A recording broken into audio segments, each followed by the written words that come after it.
What happened is that it stopped mattering whether I got things I wanted.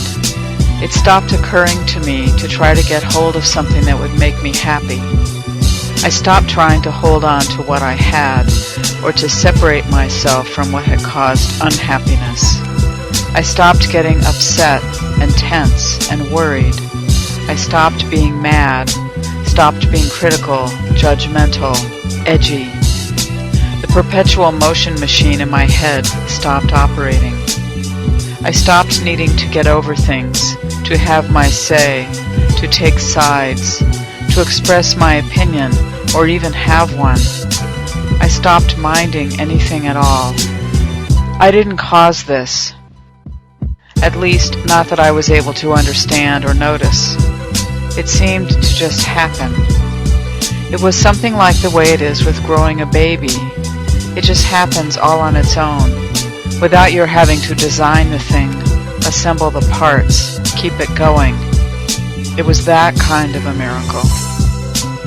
Not one single thing about life was unchanged. Nothing felt as it had before. The world looked different. The day felt different. Sleep, time, people I loved, strangers, people I hadn't liked before.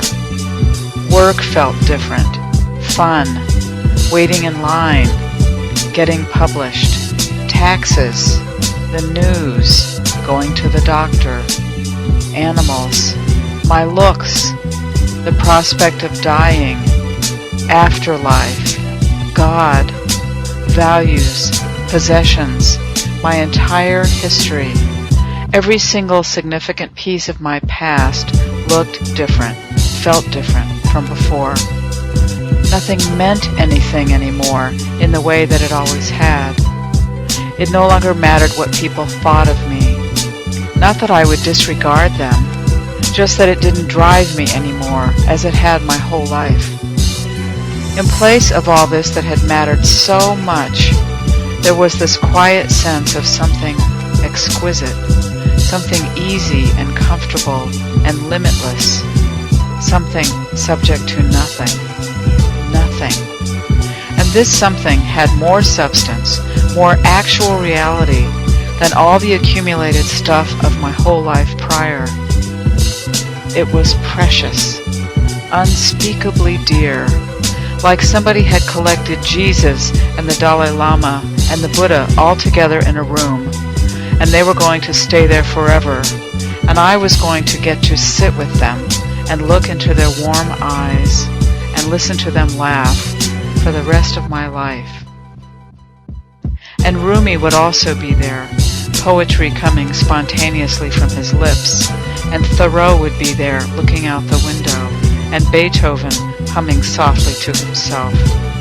It was like that, and I knew it was always going to be like that. This quiet sense of something exquisite wasn't going to go away. It would always be the primary thing, every moment, all day long, through the night, the next day, night, next day, whole month, year. Always, this would be the main thing, and I knew it. I never lose track of it. It doesn't veer out of my field of vision. Nothing eclipses it. It is everywhere, always.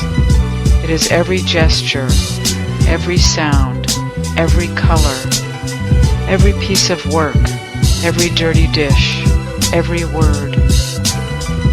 The thing is, this feels completely normal. Ordinary, even. It has been like this long enough that I have to work to remember what it was like before. I do remember, though. When I'm with people, I see myself, how I used to want, to try, to get frustrated, how I worried. I remember exactly how it felt. But when I'm away from society, that old life is far from awareness, the one in which I just had to have a thing or I'd be miserable, the one in which I had a list in my head of the things I would not be able to bear. I told God Spare me just these things. I can stand anything else if I have to, but save me from this short list of unbearable things. It's all gone. There's no more list of what I could not endure. I love this world. I love my life. And you could set a match to it, and I'd just watch the edge of the flame, the changing color, feel the warmth of it. I thought I was really alive before. I was passionate, intense, loved desperately, wanted desperately, hurt hard. It all amounted to vitality, was how I saw it. Now, I feel insubstantial, like I'm barely here. Yet somehow I feel more alive than before. What happens in my life isn't gripping anymore. Mostly what I notice is this quiet sense of something exquisite. It's the only thing that seems to be there. It doesn't have anything to do with